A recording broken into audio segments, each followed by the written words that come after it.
ben voilà, la vidéo du deuxième jour de ce défi 30 jours, donc une vidéo par jour et un message posté sur mon blog par jour en parallèle de la vidéo.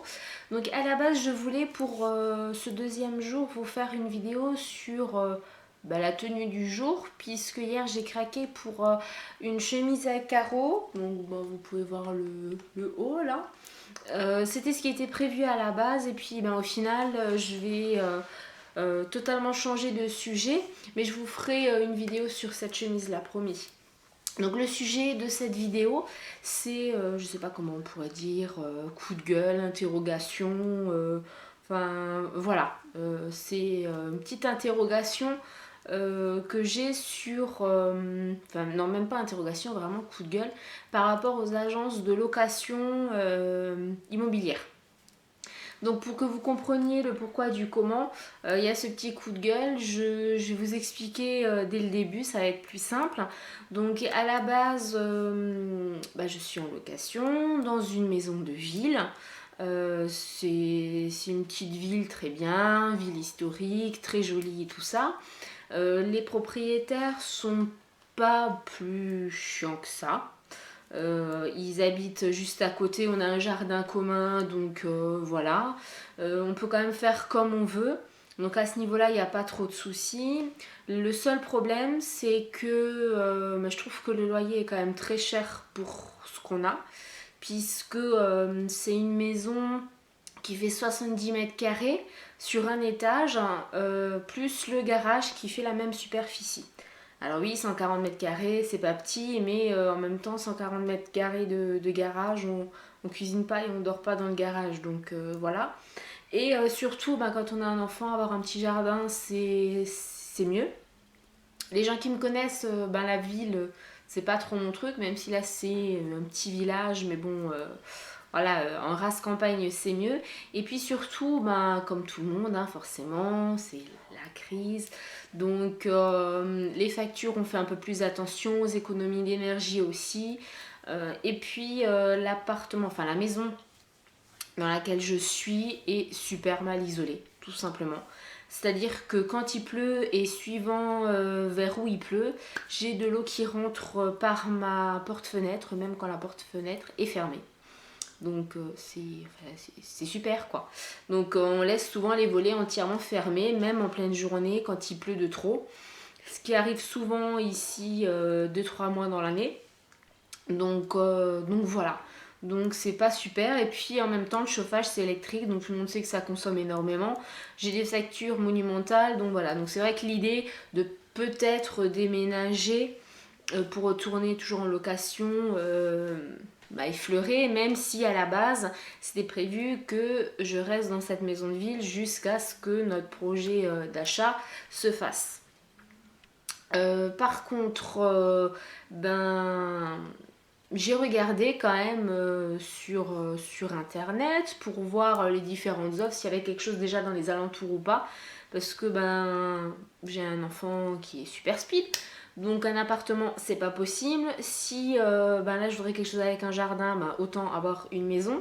Et je vais pas faire rechanger le petit du nouveau d'école vu que j'ai emménagé il y a pas tout à fait 2 ans, donc il a déjà changé une première fois. On est resté pas tout à fait 1 an dans le petit village à côté, donc il a dû rechanger d'école encore entre temps. Donc je trouve que ça fait un peu beaucoup de changements en 2 ans, même pas. Donc je voudrais qu'il finisse au moins son année scolaire ici, puisqu'il se plaît à l'école ici, donc voilà. Donc c'est vrai que chercher quelque chose dans les alentours, pas cher, une maison, jardin, enfin bon, il y a déjà des contraintes. Et puis on est tombé sur une annonce quand même très bien. Une maison dans un petit village à même pas 10 minutes d'ici. Mais vraiment une maison, la maison, avec un grand jardin, tout en haut de la colline, avec, on va dire, il y a juste une voisine, c'est une personne âgée, donc voilà, c'est top quoi, pour aller à l'école. Bon, effectivement, il faut prendre la voiture, alors que là, j'avais juste à traverser la rue, j'avais l'école en face. Mais pour l'instant, elle a tout pour plaire de l'extérieur, puisqu'on l'a pas vu à l'intérieur. Donc j'ai appelé l'agence parce que c'était par agence. Il y avait uniquement le numéro de l'agent, j'ai appelé et la personne que j'ai eu au téléphone a pu me donner des informations sur le moyen de chauffage puisque c'est quand même pour ça que j'aimerais changer d'endroit. C'est au fioul donc c'est top, ça chauffe déjà beaucoup mieux et c'est moins cher que l'électricité. Et les chiens a priori sont acceptés. Je vous rappelle que j'ai un petit bulldog français, je vais pas le laisser si je change d'habitation, donc voilà. Et le hic, c'est quand ils demandent les revenus. Puisque pour parents, bon je vais pas rentrer dans les détails, mais je suis, donc là je suis en train de créer, je vous l'ai dit dans la vidéo de hier, mon entreprise, donc j'ai le droit au RSA, bon les prestations, etc. J'ai quand même quasiment l'équivalent, pas tout à fait, d'un SMIC net, avec les aides et tout ça. Et sachant que le loyer de la maison qui me plaît est de 520 euros, l'agence veut 3 fois le montant de ce loyer. C'est magnifique. Ça fait 1500 euros, donc il manque 500 euros grosso modo. Sachant que ils veulent une caution ou un cautionnaire en plus. Donc le cautionnaire en plus c'est bien beau, mais ça fait moins de 2 ans qu'on est dans la région, on ne se lie pas d'amitié avec tous les gens qu'on croise, et puis les gens avec qui on est amis vont pas forcément se porter cautionnaire puisque ça fait très peu de temps qu'on les connaît, et puis il y a beaucoup d'entrepreneurs, d'artisans, et là forcément ça va coincer puisque la nana au téléphone m'a dit que clairement les artisans, les entrepreneurs, voilà ça coinçait. Donc gros couac. Ce qu'on a fait, c'est qu'on a pris la voiture, puisque la maison me disait quelque chose. On a pris la voiture, on est allé dans le village et on a vérifié que c'était bien la maison à laquelle je pensais. Effectivement, il n'y avait personne. Donc du coup, je suis allée à la mairie pour avoir peut-être les coordonnées du propriétaire. La mairie étant fermée, je suis tombée quand même sur une dame qui faisait le ménage à la résidence à côté, qui m'a proposé de retourner chez sa tante qui est la voisine de la maison à louer. Elle aura peut-être le numéro de téléphone. Donc de là, je suis retournée chez la fameuse tante à cette dame, et cette dame âgée a été très gentille, m'a donné les coordonnées donc du fils de la propriétaire en me précisant que qu'il est podologue, qu'il n'a pas beaucoup de temps, qu'ils sont pas souvent là, etc., etc., etc. Donc j'ai appelé ce monsieur qui doit avoir entre 30 et 40 ans d'après la voix, donc qui ne doit pas être très âgé. Je lui ai expliqué que j'ai appelé l'agence, que l'agence m'a gentiment envoyé bouler, parce que quand on est bénéficiaire du RSA, apparemment on n'a pas le droit d'avoir de logement, d'après ce qu'elle m'a fait comprendre, mais que en contrepartie, on a quand même des garanties qui ne sont pas négligeables, puisque voilà, si vous habitez pas en haut de la montagne, vous savez que les aides de l'État sont quand même sûres. C'est plus sûr aujourd'hui qu'un CDD ou voilà des choses comme ça. Donc ils avaient déjà la sûreté d'avoir ça, qu'on était prêt à leur donner 3 mois de loyer qu'ils pouvaient encaisser immédiatement. Donc même pas 3 mois de revenus, de référence ou de caution. C'est 3 mois qu'ils pouvaient encaisser, et on était prêt à leur donner un justificatif donc des propriétaires actuels qu'on a donc ici, et de la banque, puisque certaines personnes le savent, on a vendu notre maison dans le nord de la France. Donc voilà, on a quand même un apport à la banque. Donc avec tout ça, il n'y a aucun risque qu'on soit mauvais payeur ou quoi que ce soit, puisqu'il y a les garanties. Et ce cher monsieur m'a dit, écoutez, c'est la maison à ma maman elle a tout mis en agence, on fait confiance à l'agence, puisque en plus on loue une partie de la maison, puisqu'il y a un tout petit appartement encore en plus à côté, pour les vacances, donc un logement de vacances, mais c'est l'agence qui s'occupe de tout, on n'a même pas le temps d'aller faire les relevés de compteurs, etc. C'est eux qui font l'état des lieux. Bref, en gros, il m'a dit, bon il a mis l'effort, mais il m'a dit que en gros lui, il servait un peu à rien. Dans l'histoire, que sa maman non plus, ils ont tout donné à l'agence, c'est l'agence qui gérait, et puis c'est l'agence qui décidait de tout. Mais qu'il fallait peut-être voir, parce que ça valait peut-être le coup de redemander à l'agence, étant donné que l'agence ce matin m'a dit qu'il y avait un dossier en cours qui avait été déposé pour des futurs locataires, et le fils de la propriétaire n'était pas au courant. Donc il m'a quand même proposé de retourner aller voir l'agence. Sur ce, je suis rentrée à la maison, j'ai rappelé l'agence et je leur ai dit que j'ai contacté le fils des propriétaires. Grave erreur. Puisque la dame que j'ai eue au téléphone, qui n'était pas la même que ce matin, qui était très gentille au départ, quand elle a su que j'ai contacté le fils de la propriétaire, est devenue beaucoup plus antipathique et beaucoup plus... elle avait l'air franchement énervée au téléphone. Bon, je peux comprendre, voilà, qu'elle avait peur que je la court-circuite pour faire une location comme ça sans passer par l'agence, bref. Je lui ai expliqué que c'était pas le but. Elle est restée quand même très courtoise, hein, et je lui ai expliqué toutes les garanties qu'on avait, j'ai essayé de lui faire comprendre que c'est pas tous les jours qu'elle avait des locataires qui arrivaient chez elle, qui acceptaient de donner en chèque ou en liquide l'équivalent de 3 mois de loyer, donc quand même un peu plus de 1500 euros. Qui avait quand même une garantie, il y avait la recommandation du propriétaire actuel, qui pouvait avoir des recommandations de la banque, qui avait les aides, etc. de l'État, donc qu'il n'y avait pas de raison, on n'arrivait pas à une famille avec qu'un salaire, sans aucune garantie, sans rien, voilà, et elle a pris mes coordonnées, elle m'a dit qu'elle allait voir avec sa collègue quand même elle voulait quand même vérifier si ce que je lui racontais c'était du pipeau ou pas, ou si j'avais bien téléphoné le matin, et qu'elle allait me recontacter dans la journée, voire demain. Voilà, donc un peu dépité, parce que là il est quoi, il est 1h20, je vais même dire un peu beaucoup dépité. Parce que quand on voit cherche appartement ou maison, ou vend appartement maison là sur M6, mais c'est hallucinant quoi. Qui demande une caution, je peux comprendre que quand on rentre dans un appartement, on paye le mois donc pour lequel on rentre, plus éventuellement un mois ou une caution. Ça, je veux bien comprendre, c'est normal au cas où s'il y a des dégâts à la sortie. Mais là, pour le coup, il n'y a vraiment aucun risque.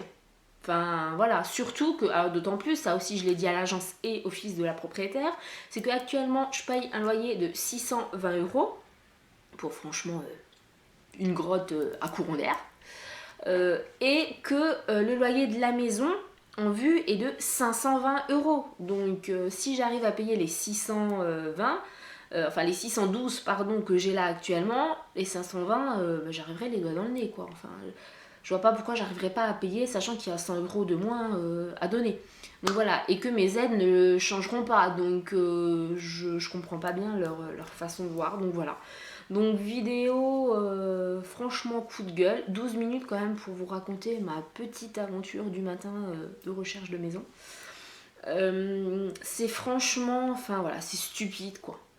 C'est franchement stupide, sachant qu'en plus je peux comprendre qu'un propriétaire, puisqu'on a été propriétaire, il y avait des locataires il y a quelques années, donc on retrouve des fois le logement dans un état pitoyable, où on peut quasiment rien récupérer, ça je comprends. Par contre là je pourrais même donner l'attestation des propriétaires qu'on a actuellement, donc les propriétaires ils sont pas cons hein. Je suis désolée de le dire comme ça, mais si on leur rend l'appartement en mauvais état ou si on paye pas le loyer, ils vont pas nous faire une attestation comme quoi on a toujours payé le loyer, que tout est correct, etc. Donc voilà, c'est un peu stupide de ce côté-là. Voilà, donc la vidéo, un coup de gueule se termine. 14 minutes hein, quand même pour vous raconter tout ça. J'espère qu'elle vous aura plu. Alors je vous le redis, même si je suis pas censée le dire dans chaque vidéo. Vous likez forcément si vous aimez. Il n'y a pas de raison que vous aimez pas, donc likez. Et surtout partagez. Et puis n'hésitez pas à mettre vos commentaires. Hein, je vais pas non plus faire une pétition pour que cette charmante dame de l'agence veuille bien nous prendre. Mais vos commentaires peuvent effectivement m'intéresser. Voilà, donc pour l'instant, le résultat c'est quoi? C'est que j'attends son coup de téléphone. Il y a quand même du mieux, puisque la dame que j'ai eue la deuxième fois au téléphone de l'agence m'a dit qu'elle prenait mes coordonnées pour éventuellement visiter la maison. Celle de ce matin n'a même pas voulu prendre mes coordonnées, puisque pour elle j'étais en gros une cassos et que je devais continuer à vivre dans une grotte. Donc il y a du mieux. Je vous tiendrai au courant de toute façon de l'évolution. Si jamais ça se fait, ce que j'espère, parce que faut pas se leurrer, là actuellement 620 € pour une maison de ville sans jardin, sans rien, sans cour, en plein milieu du bled avec tout le bruit, mal isolé, chauffage électrique, donc on consomme énormément et on n'a pas chaud, contre une maison en haut de la montagne avec personne autour, grand jardin, maison 160 mètres carrés, avec chauffage au fioul. Voilà quoi, la balance elle est vite fait, le choix est vite fait, donc voilà. Voilà, la vidéo elle se termine. Je vais peut-être quand même juste vous montrer parce que ce matin j'ai eu vraiment de l'inspiration dans la salle de bain. Alors sur le maquillage, je sais pas si ça se voit vraiment bien. Je vais me rapprocher parce que j'ai pas envie de faire le zoom en fait. Voilà, alors non mais ça va pas se voir avec le... Je crois pas que ça va se voir. Avec le soleil, peut-être... Non, mais comme ça c'est encore pire. Voilà, alors j'espère que ça se verra. Ah si, peut-être comme ça se voit un peu là, de côté comme ça. En fait, ce que j'ai fait, j'étais partie pour faire un smoky dans les gris, donc quelque chose d'assez froid. Et quand j'ai vu ma chemise, je me suis dit, ah bah tiens, quelque chose dans les bleus, gris et du rouge, ce serait top. Seul bémol, j'ai pas de rouge dans mes ombres à paupières. Oui, je me suis mal mise, hein. La fenêtre, elle est de ce côté-là, donc j'ai tout qui arrive de l'autre côté. J'ai pas d'ombre à paupières rouge et vu que Hélène, donc de mon blog de filles, avait testé et avait utilisé le crayon à lèvres pour les yeux, je me suis dit pourquoi je vais pas utiliser du rouge à lèvres en fard à paupières. Non, vous inquiétez pas, hein, je suis encore très bien, tout se passe bien. Mais c'est vrai que je me suis dit, voilà, on va tenter. Et puis si ça fonctionne pas, ça fonctionne pas. Et j'avais un rouge à lèvres que j'avais de chez Avon, que je n'utilisais pas forcément parce qu'il était très rouge. Et puis là, voilà. Je l'ai mis, donc je sais pas si vous allez bien voir. Je vous ferai un tuto sur ce maquillage là parce que je trouve ça top. Je l'ai mis là, bon je l'ai un peu estompé et c'est super super joli quoi. Enfin moi j'adore. J'adore. Ça change, c'est super frais. Et là j'ai légèrement une sale gueule parce que j'étais dehors avec le vent et tout ça, c'est pas top. Mais ça fait un super beau rendu. Voilà, donc ça y est, c'est bon, j'arrête, je stoppe, 17 minutes. Oh là là, mon dieu, j'ai mis 5 minutes en plus alors que je voulais terminer à 12 minutes. C'est pas grave. Voilà, je vous embrasse, je vous fais plein de bisous et je vous dis à demain pour la vidéo et peut-être avoir des informations supplémentaires par rapport à cette vidéo du jour. Voilà, bon après-midi encore à toutes et puis vous prenez pas la tête quoi. Hein. Je crois que ça va être ma devise là sur ces vidéos. Pendant un mois, vous prenez pas la tête. Bisous.